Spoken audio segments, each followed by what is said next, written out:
মানবাধিকার লঙ্ঘনে জড়িত নিরাপত্তা বাহিনীর সদস্যদের শাস্তি দিতে ব্যবস্থা নেয়নি সরকার, যুক্তরাষ্ট্রের মানবাধিকার প্রতিবেদন। কাতারের আমিরের সঙ্গে আজ প্রধানমন্ত্রীর বৈঠক, হবে 11 চুক্তি ও সমঝোতা স্মারক সই, আলোচনায় মধ্যপ্রাচ্যীয় পরিস্থিতি। 6 খাতে জার্মানি, ইতালি, গ্রিস ও রোমানিয়ায় বাংলাদেশি কর্মী পাঠানোর রোডম্যাপ চূড়ান্ত, বাস্তবায়ন শুরু জুন থেকে। রাজধানীতে ড্যান্ডি আসক্ত ৭৫,০০০ পথশিশু, ৬৮% নিচ্ছে গাম জাতীয় মাদক, ভবিষ্যৎ প্রজন্মের জন্য অশনি সংকেত। এবং সাবেক আইজিপি বেনজিরের বিপুল সম্পদ, ঘুম ভাঙল দুদকের, অবৈধ সম্পদের অনুসন্ধান শুরু, হাইকোর্টের রিট।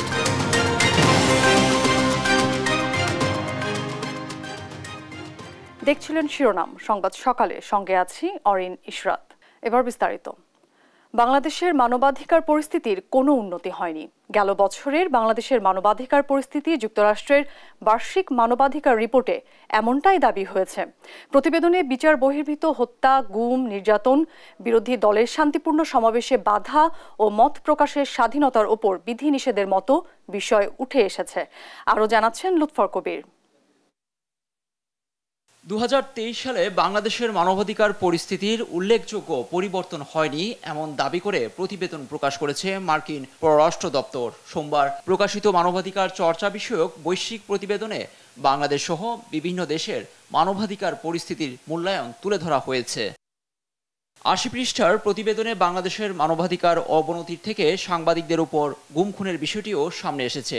সরকার বা তাদের এজেন্টদের দ্বারা বিচার বহির্ভূত হত্যা, গুম, নির্যাতনের অভিযোগ তুলে ধরা হয়েছে প্রতিবেদনে, যেখানে অভিযুক্ত কর্মকর্তা বা নিরাপত্তা বাহিনীর সদস্যদের শনাক্ত ও শাস্তি দিতে সরকার গ্রহণযোগ্য পদক্ষেপ নেয়নি বলে উল্লেখ করা হয়েছে। এদিকে গত বছরের জানুয়ারি থেকে সেপ্টেম্বরের মধ্যে কথিত বিচার বহির্ভূত হত্যাকাণ্ডের 12টির প্রমাণ পাওয়া গেছে। এর মধ্যে রয়েছে ক্রসফায়ার জনিত হত্যাকাণ্ড। একই সময়ে 32 জনকে জোরপূর্বক গুম করা হয়েছে, এই বিষয়টিও সামনে আনা হয়েছে। পররাষ্ট্র দপ্তর বলছে, এসব মানবাধিকার লঙ্ঘনের ঘটনায় ব্যাপকভাবে দায়মুক্তি উদ্বেগজনক। রাজনৈতিক বন্দীদের উপর দমনপীড়ন, অন্যায়ভাবে বন্দির বিষয়টিকে মাত্রাতিরিক্ত বলা হয়েছে মার্কিন প্রতিবেদনে। বিরোধী দলের নেতাদের রাজনৈতিক সমাবেশে প্রতিনিয়ত বাধার শিকার হচ্ছে বলেও জানা গেছে। এদিকে বাংলাদেশে মত প্রকাশের স্বাধীনতার উপর উল্লেখযোগ্য মাত্রায় সীমাবদ্ধতা রয়েছে। হয়রানি ও প্রতিহিংসামূলক পদক্ষেপের ভয়ে সংবাদকর্মী ও ব্লগাররা সরকারের সমালোচনার ক্ষেত্রে চাপে রয়েছে বলে মার্কিন পররাষ্ট্র দপ্তরের প্রতিবেদনে উঠে এসেছে। উদাহরণ হিসেবে সাংবাদিক রোজিনা ইসলামের ঘটনাটি সামনে এনেছে যুক্তরাষ্ট্র। লুৎফর কবির, নিউজ ডেস্ক, দেশ টিভি।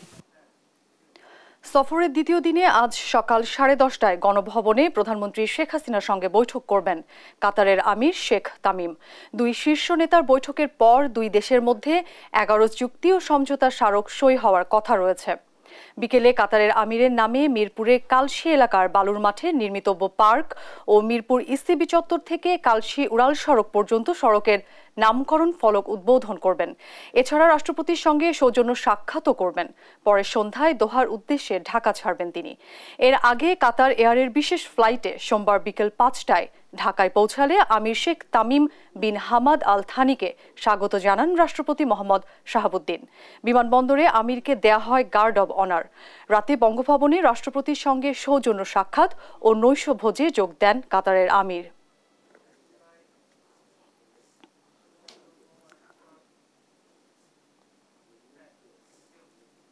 ছয় খাতে ইউরোপের 4 দেশে বাংলাদেশি দক্ষ শ্রমিকদের জন্য খুলছে নতুন দুয়ার। জার্মানি, ইতালি, গ্রিস ও রোমানিয়ায় বাংলাদেশের দক্ষ কর্মী পাঠানোর রোডম্যাপের কাজ এরই মাঝে গুছিয়ে এনেছে পররাষ্ট্র মন্ত্রণালয়, যার বাস্তবায়ন শুরু হবে জুন থেকে। অভিবাসন বিশেষজ্ঞরা নতুন বাজার সম্প্রসারণকে ইতিবাচক বলছেন। কর্মীদেরকে ভাষা ও প্রশিক্ষণের ওপর জোর দেওয়ার পরামর্শও তাদের। ইউরোপের নতুন শ্রমবাজার নিয়ে আজিজুর রহমান কিরণের 2 পর্বে ধারাবাহিকের আজ থাকছে প্রথম পর্ব। 2022 সালের এপ্রিলে ট্যালেন্ট পার্টনারশিপ প্রোগ্রাম ঘোষণা করে ইউরোপীয় ইউনিয়ন, যেখানে বলা হয় 27 দেশের এ জোট দক্ষ কর্মী নেবে 7 দেশ থেকে। তালিকায় আছে বাংলাদেশও। এ প্রকল্পের কেন্দ্রীয় ব্যবস্থার অধীনে তৈরি করা ডাটাবেজের তথ্যের উপর ভিত্তি করে কর্মী নিতে 7 দেশকে চাহিদাপত্র দেবে ইউ সদর দপ্তর। এ কর্মসূচির আওতায় যারা কাজে যাবেন মেয়াদ শেষে দেশে ফেরার বাধ্যবাধকতার বিধান থাকবে। তথ্য প্রযুক্তি, কেয়ার গিভিং, নির্মাণ শিল্প, ট্যুরিজম, হসপিটালিটি, কৃষি ও কৃষিপণ্য প্রক্রিয়াজাত, জাহাজ শিল্প ও তৈরি পোশাক খাতের কর্মীরা পাবেন অগ্রাধিকার।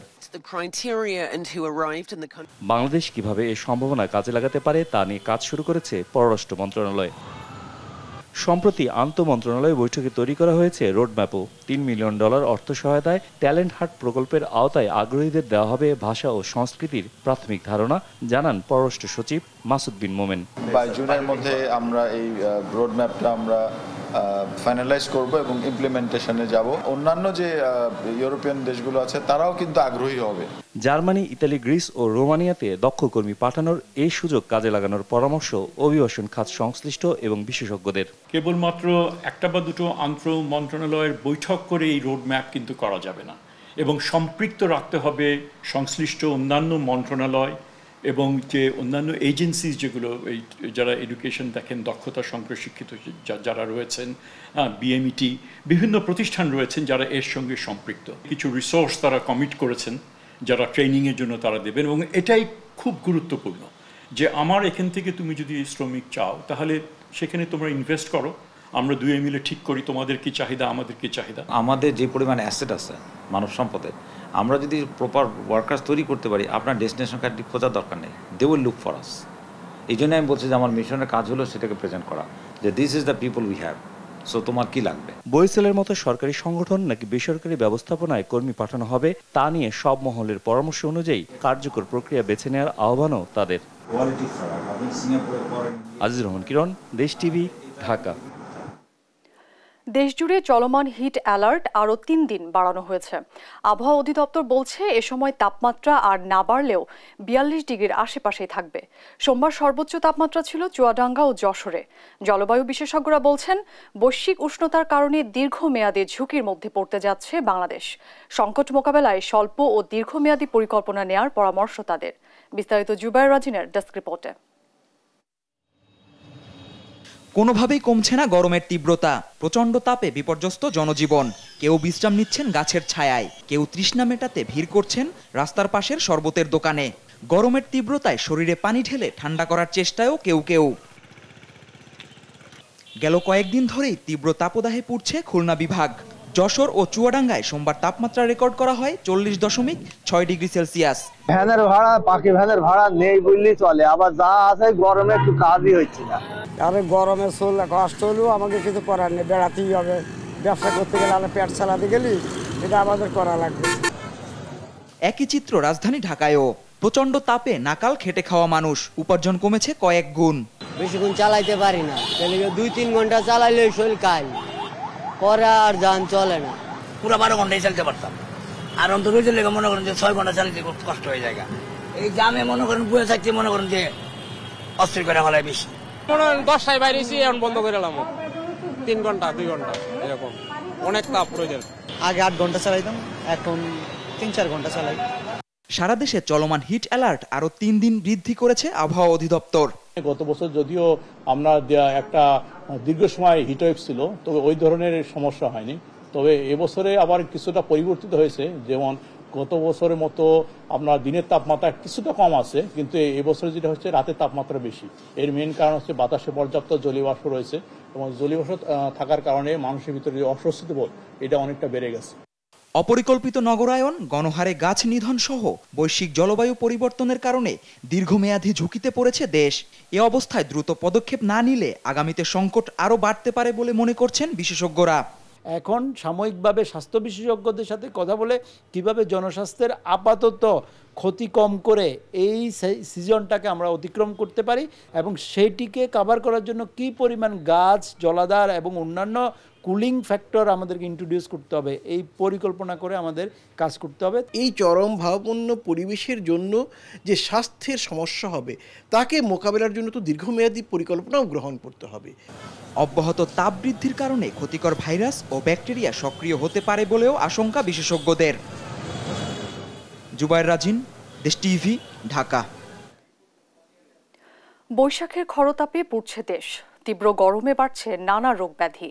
দাবদাহে রোগীর চাপ বেড়েছে মানিকগঞ্জের হাসপাতালগুলোতেও। এ নিয়ে জানাতে সরাসরি যুক্ত হচ্ছেন সহকর্মী আব্দুল আলিম। আলিম, মানিকগঞ্জের হাসপাতালগুলোর সবশেষ পরিস্থিতি কেমন দেখছেন জানাবেন। অরেন, মানিকগঞ্জে গত 3 দিনে যে তীব্র তাপদাহ এবং এই তীব্র গরমে কিন্তু অতিষ্ঠ হয়ে পড়েছে জনজীবন এবং এই তীব্র তাপদাহে বয়স্ক এবং শিশুরা বেশি অসুস্থ হয়ে হাসপাতালে ভর্তি হয়েছে এবং যে নিম্ন আয়ের মানুষ, খেটে খাওয়া মানুষ, তারা অনেকটাই হাসপাতাল ছাড়ছেন এবং আমি এখন অবস্থান করছি মানিকগঞ্জ 250 শয্যা বিশিষ্ট জেনারেল হাসপাতালে। এই হাসপাতালে চিত্র যদি বলতে চাই, গত 72 ঘন্টায় 3 দিনে প্রায় 3 শতাধিক রোগী এই গরমে ডায়রিয়া, শ্বাসকষ্ট সহ নানান রোগে কিন্তু আক্রান্ত হয়ে এই হাসপাতালে ভর্তি হয়েছে। আমরা কথা বলেছি হাসপাতাল কর্তৃপক্ষের সাথে। হাসপাতাল কর্তৃপক্ষ যেটি বলছেন যে এই তীব্র গরমে যে এই ডায়রিয়া জনিত রোগ এবং বিভিন্ন যে শ্বাসকষ্ট সহ এবং হিট স্ট্রোক সহ যে রোগীরা আসছেন তারা প্রস্তুত রয়েছেন, তারা পর্যাপ্ত স্যালাইন ব্যবস্থা রেখেছেন এবং সার্বক্ষণিক যে ডাক্তার সে ব্যবস্থা রেখেছেন বলে তারা জানিয়েছেন। আমরা এ বিষয়ে কথা বলেছি রোগীদের সাথে। তারা যেটি বলছেন যে এই যে তীব্র গরম, এই গরমে তারা অনেকটাই কর্মবিমুখ হয়ে পড়েছে এবং কর্মে বের হওয়ার পরে তারা কিন্তু এই রোগে কিন্তু আক্রান্ত হয়েছে বলে তারা জানিয়েছে। আর এই যদি এই তীব্র গরমের যে অসুস্থ হাসপাতালের চিত্র বলতে চাই, তাহলে হাসপাতালে প্রায় ডায়রিয়া ওয়ার্ডে ভর্তি আছে প্রায় 45 জন এবং বয়স্ক রোগী ভর্তি আছে প্রায় শতাধিক এবং শিশু ভর্তি আছে প্রায় শতাধিক। তো হাসপাতাল কর্তৃপক্ষ বলছেন যে যদি এভাবে তীব্রতা যদি আরো কিছুদিন থাকে তাহলে হাসপাতালে চিকিৎসা দিতে অনেকটা হিমশিম খেতে হবে বলে জানিয়েছেন হাসপাতাল কর্তৃপক্ষ। এছাড়া আরো আমরা যেটি কথা বলেছি, যার পরিবেশবাদীরা বলছেন যে এই তীব্র তাপদাহ রক্ষা পেতে হলে অবশ্যই যেন প্রয়োজন ছাড়া যেন বাড়ি থেকে বের না হন এবং প্রয়োজনের বাইরে বের না হয়ে বাসায় যেন অবস্থান করেন এবং যে গাছের নিচে তারা অবস্থান করে বলে তারা জানিয়েছে এবং যে ঠান্ডা ফলমূল সেগুলো খাওয়ার জন্য তারা ডাক্তাররা কিন্তু পরামর্শ দিয়েছেন। অরিন, এই ছিল মানিকগঞ্জের 250 শয্যা বিশিষ্ট হাসপাতাল থেকে তীব্র তাপদাহে যে রোগী ভর্তি হচ্ছে আর সর্বশেষ খবর। আলিম, আপনাকে ধন্যবাদ। দর্শক, মানিকগঞ্জ থেকে যুক্ত হয়েছিলেন আমাদের সহকর্মী। দলের হাইকমান্ডের নির্দেশ অমান্য করে নির্বাচনে থেকে গেলেন আওয়ামী লীগের মন্ত্রী এমপিদের আত্মীয় স্বজনরা। এতে উপজেলা নির্বাচনের প্রথম ধাপে মন্ত্রী এমপি স্বজনদের প্রভাব থাকবে অনেকটাই স্পষ্ট। দলের সিদ্ধান্ত অমান্য করা দুঃখজনক উল্লেখ করে কেন্দ্রীয় নেতারা বলছেন 30 এপ্রিলের কার্যনির্বাহী কমিটির বৈঠকে আসতে পারে শাস্তির সিদ্ধান্ত। তৌফিক মাহমুদ মুন্নার রিপোর্ট। 4 ধাপের উপজেলা নির্বাচনের প্রথম ধাপের নির্বাচন হবে আগামী 8 মে। 150 উপজেলায় এই নির্বাচনে মনোনয়ন প্রত্যাহারের শেষ দিন ছিল সোমবার। অন্যান্য বার দলীয় প্রতীক দিলেও অংশগ্রহণমূলক নির্বাচনের জন্য দলীয় প্রতীক দিচ্ছে না ক্ষমতাসীন আওয়ামী লীগ। দলীয় প্রতীকবিহীন হয় শুরু থেকে প্রভাব বিস্তার শুরু করেছেন মন্ত্রী এমপি সহ আওয়ামী লীগের অনেক কেন্দ্রীয় নেতার আত্মীয় স্বজনেরা। মনোনয়ন জমা থেকে শুরু করে নির্বাচনী প্রচারণায় একের পর এক বিতর্কিত কর্মকাণ্ডে ক্ষুব্ধ হন দলীয় হাইকমান্ড। নির্দেশ দেন মন্ত্রী এমপিদের আত্মীয় স্বজনদের নির্বাচন থেকে সরে দাঁড়াতে। কিন্তু বাস্তব চিত্র ভিন্ন। দলীয় নির্দেশনা অমান্য করে নির্বাচনে প্রতিদ্বন্দ্বিতা করছেন প্রায় সবাই। এরই মধ্যে নোয়াখালী 6 আসনে এমপি মোহাম্মদ আলী পুত্র আশিক আলী অমি বিনা প্রতিদ্বন্দ্বিতায় চেয়ারম্যান হয়েছেন। দলের হাইকমান্ডের নির্দেশ অমান্যকে দুঃখজনক বলছেন কেন্দ্রীয় নেতারা। জানান ওয়ার্কিং কমিটির সভায় আসছে কঠোর সিদ্ধান্ত। যদি না মানে আমি শুধু এইটুক বলবো যে এটা দুঃখজনক। আজকে যদি প্রত্যাহার না করে তাহলে আমি শুধু এইটুক বলবো যে এইটা দুঃখজনক। এটা মাননীয় সংসদ সদস্য, মন্ত্রী, ইভেন কি আমি এস.এম. কামাল আওয়ামী লীগের সাংগঠনিক সম্পাদক, আমার কাছ থেকেও এটা প্রত্যাশা হওয়া উচিত না। মাননীয় নেত্রী এই দেশের জন্য যা করেন, দলের জন্য যা করেন, একমাত্র শেখ হাসিনা দলকে নিয়ে ভাবেন, দেশকে নিয়ে ভাবেন। 30 তারিখে সেন্ট্রাল কমিটির মিটিং আছে। সেই মিটিংয়ে আমাদের প্রিয় নেত্রী বঙ্গবন্ধু কন্যা জননেত্রী শেখ হাসিনার সভাপতিত্বে কার্যনির্বাহী কমিটির মিটিং হবে। সেই মিটিং আলোচনা করে যে সিদ্ধান্ত হবে সেইটাই আমরা বাস্তবায়ন করার চেষ্টা করব। অমান্যকারী তালিকা তৈরি করে দলীয় প্রতিনিধিদের কাছে জমা দিবেন দায়িত্বপ্রাপ্ত সাংগঠনিক সম্পাদকেরা। তৌফিক মাহমুদ মুন্না, দেশ টিভি, ঢাকা। এদিকে উপজেলা নির্বাচনে অংশ না নেয়ার দলীয় সিদ্ধান্তের পরও ভোটে লড়তে মাঠে আছেন বিএনপি ও সহযোগী সংগঠনের অন্তত অর্ধশত নেতা। দলীয় সিদ্ধান্তের বাইরে থেকে গেলে তার বিরুদ্ধে ব্যবস্থা নেওয়ার হুঁশিয়ারি দিয়েছেন কেন্দ্রীয় নেতারা। তবে পদধারী কেউ নির্বাচনে অংশ নিচ্ছেন না বলে দাবি বিএনপি চেয়ারপারসনের উপদেষ্টা জয়নুল আবদিন ফারুকের। সাইফুল রিপনের রিপোর্ট। ৮ মে থেকে শুরু হতে যাওয়া প্রথম ধাপের উপজেলা নির্বাচনে বিএনপির সাবেক ও বর্তমান পদে থাকা প্রায় অর্ধশত স্থানীয় নেতা মনোনয়নপত্র সংগ্রহ করেন। দলীয় সিদ্ধান্তে অনেকে তাদের মনোনয়নপত্র প্রত্যাহারও করেছেন। তবে মনোনয়নপত্র সংগ্রহ করা স্থানীয় নেতাদের ৩০ জনের বেশি এখনও নির্বাচনে অংশ নিতে নিজেদের সিদ্ধান্তে অনড়। এ বিষয়ে ক্যামেরার সামনে কথা বলতে রাজি হননি নির্বাচনে আগ্রহী নেতাদের কেউ। বিএনপির কেন্দ্রীয় নেতারা বলছেন, কেউ হাইকমান্ডের সিদ্ধান্তের বাইরে গেলে তার বিরুদ্ধে গঠনতন্ত্র অনুযায়ী নেওয়া হবে ব্যবস্থা। এই শীর্ষ নেতৃত্ব সারা দেশে এবং ইউনিয়ন, থানা, জেলা লেভেলের নেতৃবৃন্দের সঙ্গে কথা বলেছে। সবাই একই সুরে বলেছে এই সরকারের অধীনে কোনো নির্বাচন নয়। দলে যারা আছে তার মধ্যে যদি কেউ আমাদের দলের নির্দেশনা অমান্য করে তাদের বিরুদ্ধে সাংগঠনিক ব্যবস্থা এবং একেবারে সাধারণ সদস্যের পদ থেকে তাদের সমস্ত পদ থেকে দল থেকে অব্যাহতি দেওয়া হবে এবং সাংগঠনিক ব্যবস্থা গ্রহণ করা হবে। আর নির্বাচনে আগ্রহীদের অনেকে বিএনপির রাজনীতির সাথে জড়িত নয় দাবি করেন দলের চেয়ারপারসনের উপদেষ্টা জয়নুল আবদিন ফারুক। মিডিয়ার তৈরি, এটা কিছু পত্রিকার তৈরি।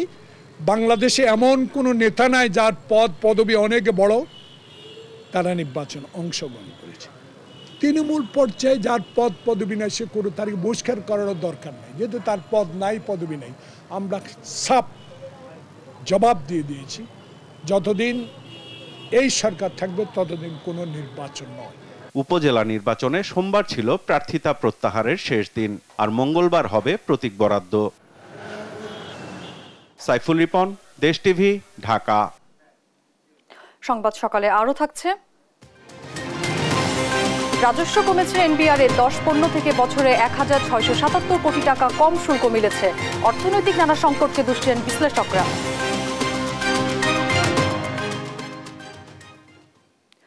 দাবদাহে অতিষ্ঠ হয়ে উঠেছে চট্টগ্রামের জনজীবন। গরমের দাপটে গ্রাম থেকে শহর সবখানে নাজেহাল অবস্থা। এরই মধ্যে মরার উপর খাড়ার ঘা হিসেবে দেখা দিয়েছে লোডশেডিং। এর থেকে কিছুটা স্বস্তি পেতে চার্জার ফ্যানের দিকে ঝুঁকছে মানুষ। চাহিদা বাড়ায় ফ্যান ও চার্জার ফ্যানের দাম বাড়িয়ে দিচ্ছে অসাধু ব্যবসায়ীরা। ভোক্তা অধিকার সংরক্ষণ অধিদপ্তর থেকে অভিযান চালানো হচ্ছে এসব অসাধু ব্যবসায়ীদের বিরুদ্ধে। চট্টগ্রাম থেকে সহকর্মী AKM নাজিমের রিপোর্ট। একদিকে তীব্র গরম, আরেকদিকে লোডশেডিং। নাকাল অবস্থায় পড়েছে মানুষ। চাহিদা বেড়েছে ফ্যান, চার্জার ফ্যান, বাতি এবং IPS এর। এই সুযোগ কাজে লাগিয়ে অসাধু ব্যবসায়ীরা হাতিয়ে নিচ্ছে অতিরিক্ত অর্থ। অসাধু ব্যবসায়ীদের বিরুদ্ধে চট্টগ্রামের রাইফেল ক্লাব ও রিয়াজউদ্দিন এলাকায় অভিযান চালিয়েছে ভোক্তা অধিকার সংরক্ষণ অধিদপ্তর। এ সময় ফ্যানের দাম বাড়ানোয় 2 দোকানিকে 25,000 টাকা জরিমানা ও অন্য দোকান মালিকদের সতর্ক করা হয়েছে। এ বিষয়ে নজরদারি অব্যাহত রাখার কথা জানান ভোক্তা অধিদপ্তরের এই কর্মকর্তা। তারা বলছে যে ইম্পোর্টাররা দাম বাড়িয়ে দিচ্ছে, তো ইম্পোর্টাররা দাম বাড়িয়ে দিলে ওনাদের সে ক্রয় ভাউচার থাকবে। সেই ক্রয় ভাউচার কিন্তু আমরা যে প্রতিষ্ঠানকে জরিমানা করেছি দেখাতে পারিনি। যে এই প্রতিষ্ঠানটা দেখেন, এই প্রতিষ্ঠানেও আমরা দেখলাম যে ওনাদের মূল্যে খুব বেশি তারতম্য আমরা দেখিনি, কিন্তু ওনারা আমাদেরকে ক্রয় ভাউচার দেখাতে পারেননি। এদিকে চাহিদা বাড়ার কথা স্বীকার করলেও দাম বাড়ার জন্য পর্যাপ্ত যোগান না থাকাকে দায়ী করেছেন ব্যবসায়ীরা। ক্রয় ভাউচার দায় রাখে নাই, সেটা অপরাধ। সেই অপরাধের হিসাবে আমি জরিমানা করেছি। এটা যে ফ্যানটা কিনছে 1300 টাকা, এখন ঢাকাতে আজকে বলছে 1800 টাকা। আজকে বলছে আজকে 1800 টাকা। তো আমাদের সেই আমরা অবশ্যই আমাদের এখানে লাভ কমে করে, বেশি করে না, লাভ কম করে, কিন্তু ফ্যানের দাম ইম্পোর্টার বাড়াইছে, এই হিসাবে বাড়তি রেটে বিক্রি করতে হয় আমাদের। নিউজ ডেস্ক, দেশ টিভি। শুধু রাজধানীতেই ড্যান্ডিতে আসক্ত পথশিশুর সংখ্যা প্রায় 75,000। মাদকাসক্ত পথশিশুদের মোট সংখ্যার 68.6% গাম জাতীয় মাদক গ্রহণ করছে। এই অবস্থাকে আগামী প্রজন্মের জন্য অশনি সংকেত বলছেন বিশেষজ্ঞরা। আইন থাকলেও বাস্তবায়ন নেই জানিয়ে তারা বলেন, প্রতিরোধে দিতে হবে বিশেষ গুরুত্ব। রিশাদ অর্ণবের বিশেষ রিপোর্ট। রাজধানী ঢাকায় প্রতিদিনই পথশিশুদের মধ্যে অদ্ভুত এক চিত্র দেখা যায়। পলিথিনের মধ্যে কি নিয়ে যেন নিঃশ্বাস নিচ্ছে অল্প বয়সীরা। প্রতিদিন বোতল টুকিয়ে যে টাকা হয় তা দিয়ে দলবদ্ধ হয়ে এ গাম দিয়ে নিঃশ্বাস নিচ্ছে তারা। 3 বছর ধরে ট্রেনিং এ যাচ্ছি কমলাপুরে, বহুত বছর, 8-9 বছরের উপরে। আমার দেখতে পারেন আমার আপন আম্মু আর কি থাইকেও নাই আমার আপন আম্মু। সাভারের নিজ বাড়ি থেকে পালিয়ে ঈদে ঢাকা আসে নিশাত নামের এক শিশু। পালিয়ে আসার কারণ হিসেবে বলছে সৎ মায়ের খারাপ ব্যবহার। নিশাতের মতন প্রতিদিন অনেক শিশুই ঘর ছেড়ে রাস্তায় আসে। তাদের অনেকে জড়িয়ে পড়ে নানা ধরনের মাদক ও অপরাধে। বিবিএস এর দেয়া হিসেব ভয়াবহ ও উদ্বেগের। কালকে আর আজকে না খাইছি আর এই কদিন রুটি কলা খাইছি। ইউনিসেফের এক তথ্য বলছে বাংলাদেশে পথশিশুর সংখ্যা বর্তমানে প্রায় 34 লক্ষ। মাদকদ্রব্য নিয়ন্ত্রণ অধিদপ্তরের এক পরিসংখ্যান বলছে এদের মধ্যে 58% পথশিশুই বর্তমানে মাদকাগ্রস্ত। যাদেরকে ঘিরে গড়ে উঠবে দেশের ভবিষ্যৎ, তাদের নিয়ে কতটা ভাবছে কর্তৃপক্ষ। রাজধানীতে রাতেও দেখা যায় প্রায় একই চিত্র। 8 জাতীয় এ নেশার নাম ড্যান্ডি। ক্ষুধা নিবারণের জন্যই মাদক গ্রহণ এমন দাবি করে শিশুদের অনেকে। কি করুম, আপন মারা যাওয়ার পর আর ঘরে শান্তি থাকে না। আমরা তো রাস্তার টোকাই, আর এই আঙ্গ পাশে দাঁড়ানোর মতো তো কেউ নাই। অপরাধ বিশেষজ্ঞরা বলছেন পথশিশুদের দিয়ে তুলনামূলক খুব সহজে মাদক বহন করানো সম্ভব। এজন্য তাদের মধ্যে মাদকাসক্তির প্রবণতাও বেশি। আমাদের এই পথশিশুদের যে পুনর্বাসন বলুন, তাদেরকে যোগ্য নাগরিক হিসাবে সমাজে প্রতিষ্ঠিত করার ক্ষেত্রে আমাদের সরকারি এবং বেসরকারি পর্যায়ে যে ধরনের উদ্যোগ অথবা কর্মসূচিগুলো রয়েছে, এগুলো একেবারেই নামকা ওয়াস্তে কর্মসূচি। জনস্বাস্থ্য বিশেষজ্ঞরা জানান মাদকাসক্তির কারণে শিশুদের মানসিক ও মনোদৈহিক বিকাশ ব্যাহত হয়, যা ভবিষ্যৎ প্রজন্মের জন্য অশনি সংকেত। এইসব শিশুর অধিকাংশই কিন্তু শীর্ণ থাকে, খর্বকায় থাকে এবং যে ওজন তাদের থাকা উচিত বয়স অনুপাতে সেটি থাকে না, খাওয়ার রুচিও কম থাকে। আইন থাকলেও বাস্তবায়নে কর্তৃপক্ষের উদাসীনতা স্পষ্ট বলে জানান এ আইনজীবী। মাদকদ্রব্য নিয়ন্ত্রণ অধিদপ্তরের যে আইন আছে, আইনটা কাগজ কলমে না করে প্রচারণা এবং বিভিন্ন যে সংগঠন রয়েছে এগুলা প্রচারণা প্রতিরোধটা বেশি করলে আর এটা কম হবে। শাস্তির চেয়ে প্রতিরোধের বিষয়কেও গুরুত্ব দেন বিশেষজ্ঞরা। তুই ভালো না রে, তুই ভালো না, আশা দিয়া কেন রে তুই করলি চলো না। ঋষাদ অর্ণব, দেশ টিভি, ঢাকা। পুলিশের সাবেক আইজি বেনজির আহমেদ ও তার পরিবারের সদস্যদের বিরুদ্ধে অবৈধ সম্পদ অর্জনের অভিযোগ তদন্ত করবে দুদক। এ বিষয়ে তদন্ত কমিটি গঠন করা হয়েছে। দুদক কার্যালয়ে সংবাদ সম্মেলনে কথা জানান সংস্থার সচিব। এর আগে বিভিন্ন গণমাধ্যমে বেনজির আহমেদের বিপুল সম্পদের বৈধতা নিয়ে প্রশ্ন তুলে সংবাদ প্রকাশ করা হয়। এদিকে সাবেক এ আইজিপির সম্পদের উৎস জানতে কেন দুদককে নির্দেশ দেওয়া হবে না তা জানতে চেয়ে হাইকোর্টে রিট করেন এক আইনজীবী। হাসান মাহমুদের রিপোর্ট। পুলিশের সাবেক আইজিপি বেনজির আহমেদের বিপুল সম্পদের ফিরিস্তি প্রকাশিত হয় একাধিক গণমাধ্যমে। এর মধ্যে গোপালগঞ্জের শাহপুর ইউনিয়নের বৈরাগীটোলায় 400 বিঘা জমিতে গড়ে তোলা বিলাসবহুল সাভানা ইকো রিসোর্ট, গুলশান ও মগবাজারের একাধিক ফ্ল্যাট, পূর্বাচলে বিলাসবহুল ডুপ্লেক্স বাড়ির কথা উঠে আসে গণমাধ্যমে। এর বাইরে বেনজির আহমেদের স্ত্রী জিশান মির্জা, বড় মেয়ে ফারহিন রিস্তা, ছোট মেয়ে তাহসিন রাইসার নামে একাধিক বিলাসবহুল ফ্ল্যাট ও বিভিন্ন কোম্পানিতে একাধিক শেয়ার থাকার খবর প্রকাশ হলে সারা দেশে তৈরি হয় চাঞ্চল্য। সবশেষ রোববার বেনজিরের সম্পদের বিষয়ে জানতে দুদকে আবেদনের কথা জানান ব্যারিস্টার সাইদুল হক সুমন। এরপর সোমবার তার সম্পদের উৎস সম্পর্কে অনুসন্ধান করতে হাইকোর্টে রিট করেন তিনি। সাবেক আইজিপি বেনজিরের এই অবৈধ সম্পদের খবর গণমাধ্যমে প্রকাশ হলেও দীর্ঘদিন নীরব ছিল দুর্নীতি দমন কমিশন দুদক। সবশেষ যেন ঘুম ভাঙল সংস্থাটির। সোমবার এক সংবাদ সম্মেলনে বেনজির আহমেদের বিপুল সম্পদের উৎস অনুসন্ধানে কমিটি গঠন করা হয়েছে বলে জানান দুদক সচিব। সাবেক আইজিপি জনাব বেনজির আহমেদের বিরুদ্ধে অবৈধ সম্পদ অর্জনের একটি প্রতিবেদন জাতীয় দৈনিক পত্রিকায় প্রকাশিত হয়। 1 এপ্রিল ও 2 এপ্রিল 2024 তারিখে আরও কিছু ইলেকট্রনিক মিডিয়ায় একই প্রকৃতির অভিযোগ প্রকাশিত হয়। সাবেক আইজিপি জনাব বেনজির আহমেদের বিরুদ্ধে অবৈধ সম্পদ অর্জনের অভিযোগ অনুসন্ধানের জন্য অনুমোদন দেওয়া হয়। সংশ্লিষ্ট আইন ও বিধি মোতাবেক নির্ধারিত সময়সীমার মধ্যে অনুসন্ধান সমাপ্ত করে আইনানুগ ব্যবস্থা গ্রহণ করা হবে। তবে সংবাদ প্রকাশের পর দীর্ঘ সময় দুদকের নিরাপত্তার বিষয়ে সচিব বলেন, গত 18 এপ্রিল বেনজির আহমেদের সম্পদের অনুসন্ধানের সিদ্ধান্ত হয়। আমাদের 18 তারিখেই সিদ্ধান্ত হয়েছে, কিন্তু আমাদের কিছু আপনারা জানেন মিনিটস তৈরি করতে হয়, কমিটি গঠনের একটা অফিস আদেশ করতে হয়, এই কাজগুলি করতে একটু সময় লাগে। এদিকে বেনজির আহমেদ ও তার পরিবারের বিপুল সম্পদের উৎস নিয়ে সংবাদ প্রকাশ করায় দেশ টিভির বিরুদ্ধে আইনি নোটিশ পাঠিয়েছেন সাবেক আইজিপির আইনজীবী। হাসান মাহমুদ, দেশ টিভি, ঢাকা। সংবাদ সকালে আরও থাকছে। গাজার নাসের হাসপাতালে ইসরায়েলি ধ্বংসযজ্ঞের ছাপ, গণকবরে 283 মরদেহ, বিমান থেকে ত্রাণ সরবরাহ চলছে, খান ইউনুসে ফিরছে মানুষ।